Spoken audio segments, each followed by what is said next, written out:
Hey guys, my name's Steph. I'm Botanist Cool. Today we're talking about how I homebrew gun swords into my D&D games.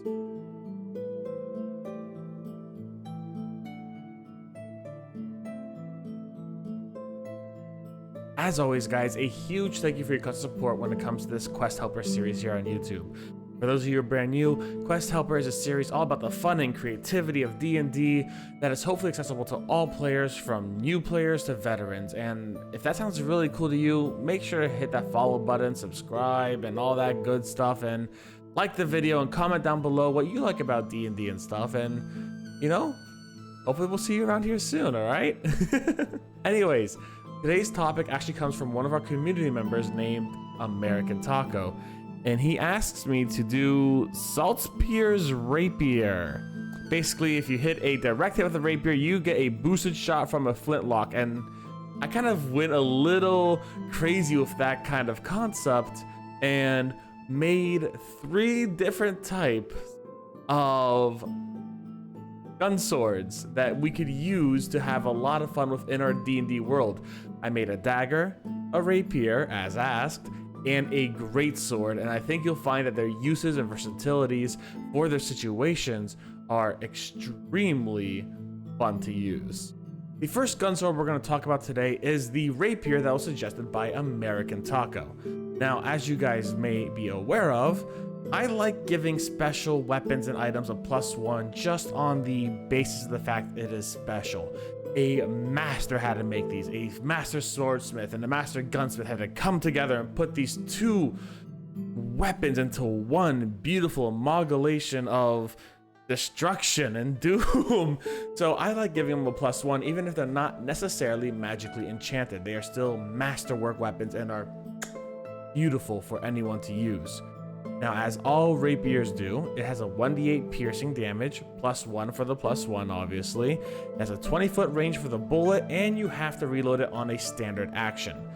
Now, typically, standard action is defined as your attack action or your move action. At least to me, I believe it is the move action. Your DM might have a different opinion on what a standard action constitutes, but to the best of my knowledge, a move action and a attack action both count as a standard action, so you can use one of those to reload the gun at any time. That being said, if you reload the gun at the wrong time, you might get an attack of opportunity done onto you, and that is no good, so be careful with that. But what I've given this gun is a special ability that you'll see just under the reload information. As a bonus action, whenever a player successfully attacks an enemy, they may attempt to make a ranged attack roll to fire their gun. Now, the ranged attack roll always relies on your dexterity modifier, and this would be the same, even though technically you're within melee distance, this is the same thing that you would need to use for that gun, because sure, you slash at someone, but it doesn't necessarily mean you're aimed at them with the gun part of the actual sword, right? So you're going to need to make that bonus action actually have its own separate attack. So let's say you roll, you beat their AC by 1 or 2 points, you give them a nice thwap and you get a cut on their cheek, right? And you still want to shoot to try to get the shoulder. That bonus action means you have to, you know, try to aim that sword just down enough to hit their shoulder. That way you get the extra damage in. That being said, I added a special little bonus. If your roll is 5 or higher above the AC of the enemy, you get advantage. Now, a normal hit might just do a scratch, might do a nick, might do a general wound, nothing too grievous, right? But if you're getting a +5 above their AC, as an example, you roll 17 and their AC is 11, that means maybe you stabbed them in the arm. Maybe you've accidentally got them in the hip, and now your sword's kind of stuck in there. It's a lot harder for them to dodge when you actually have your sword impaled on their shoulder. So you have an advantage to shooting, which means you roll your d20 twice and take the higher option. That gives you and this rapier a better chance to actually hit your enemy with the bullet. And I think it's a nice little way of balancing out. It makes it a very strong weapon, but once again, this weapon is not overpowered in terms of the enemies you might be facing later on, especially as you keep getting down later and later into your career when you're level 10, 13, 15, etc. This might be a really cool gimmick sword that you actually use later on, but in the beginning to mid levels, these might be a very important weapon that you utilize quite frequently. And hey, you're dual wielding weapons, this would be wild, right? Like, here you go, 1 hit, 2 hit, 1 hit, and then if you're a swashbuckler, maybe you can use that as a sneak attack to get that extra hit in. Oh, there's a lot of wild flair things you can do with this, and it's a lot of fun. Or if you're dual wielding and some guy's just coming and running at you, bam, shoot, and then get in your defensive position and start getting ready to fight. It's gonna be wild. There's a lot of fun things you can kind of mess around with this.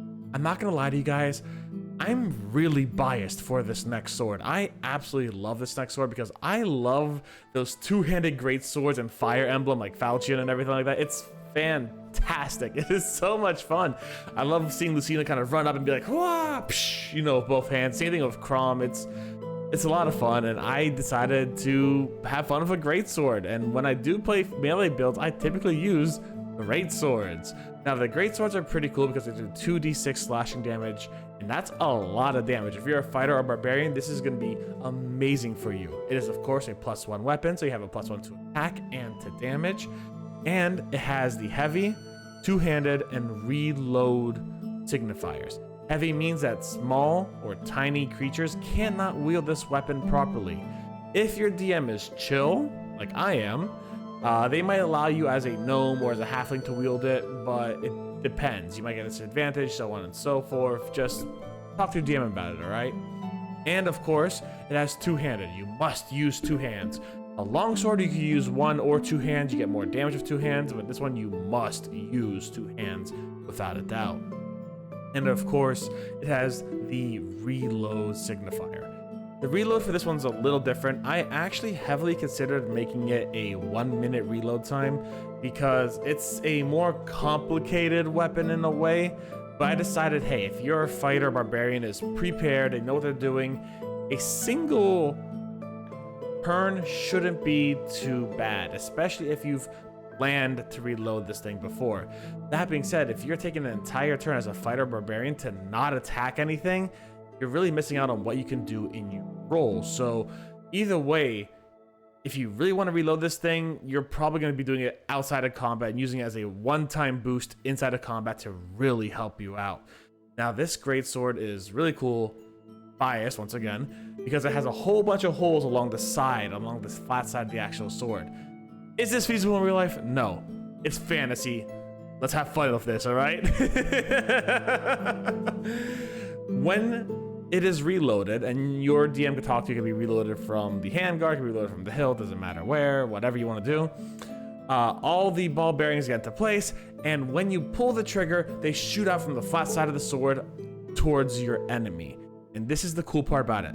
As a bonus action, whenever a player successfully attacks an enemy, they may attempt to make a ranged attack roll to fire their gun.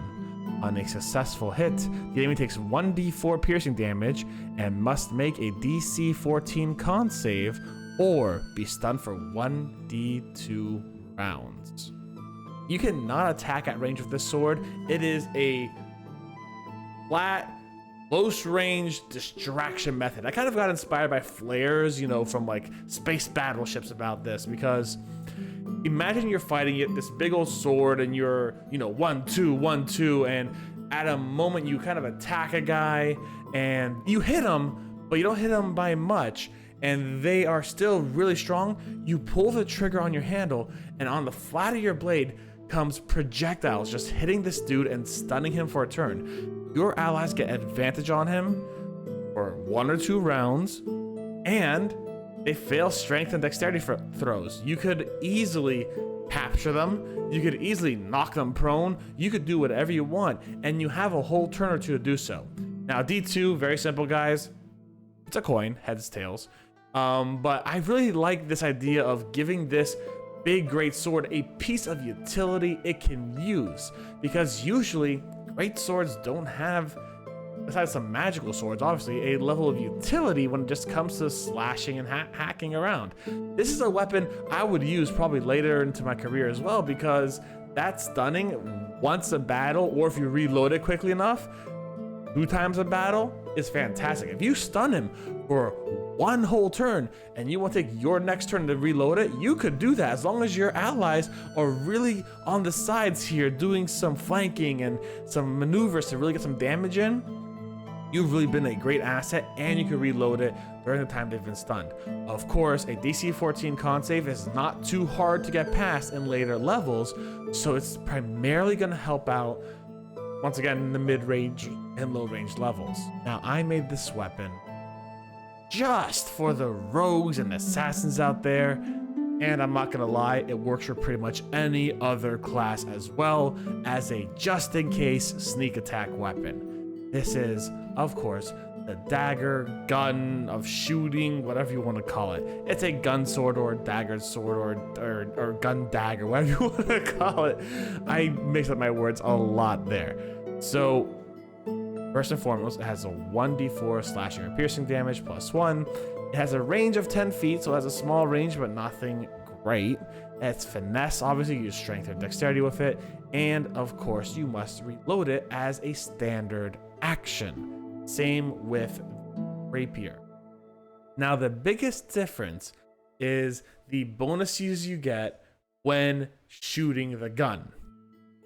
As a bonus action, if a player successfully attacks an enemy with the dagger, they can make a ranged attack roll to add 1d4 damage. If the successful attack is a sneak attack, this will automatically succeed. Now you're thinking to yourself, why shouldn't I just sneak attack with my longsword? That's a good question, and it was a valid question. Here's the thing, a longsword does 1d8 damage, anywhere between 1 to 8 damage. That's a lot of damage. This dagger does 2d4 damage, anywhere between 2 to 8 damage. You have a higher minimum. The other one could get to a 1. You cannot get a 1 damage roll on this weapon. And while 1 point of damage seems to be minor, in the long run, it can actually be quite major. This can make it a safer weapon to use than a higher ranking weapon. You use your longsword as a versatile longsword for 1d10 damage, and it still might be safer to use this dagger if you're sneak attacking. It's a situational weapon for fighters and so on, but in the hands of an assassin, who every sneak attack is automatically considered a critical hit, this is just 2 more d4 added onto it, and it is beautiful. So for assassins, this thing is OP and broken. For fighters and anyone who just needs a sneak attack once or twice, it's a safe option to get a higher minimum on your damage. It's not a bad weapon at all, and it has no fancy flourish like the greatsword did, but it is a easy to use weapon with a lot of damage output and a lot of consistent damage output. Because once again, you don't want to hit those ones. Hitting a 2, not too shabby. I want to know your guys' opinion. What do you think about the swords? I personally like the gun greatsword the most, but which one do you like the most? Leave it in the comments down below. And if you want to use any of these weapons or modify any of these weapons in any way, shape, and or form, they're all in the Google Drive, linked in the description down below. Have fun with them and talk to your DM about possibly using them in your own game. Anyways guys, it feels like a bit of a shorter video, but I had a lot of fun with it, and I hope you did as well.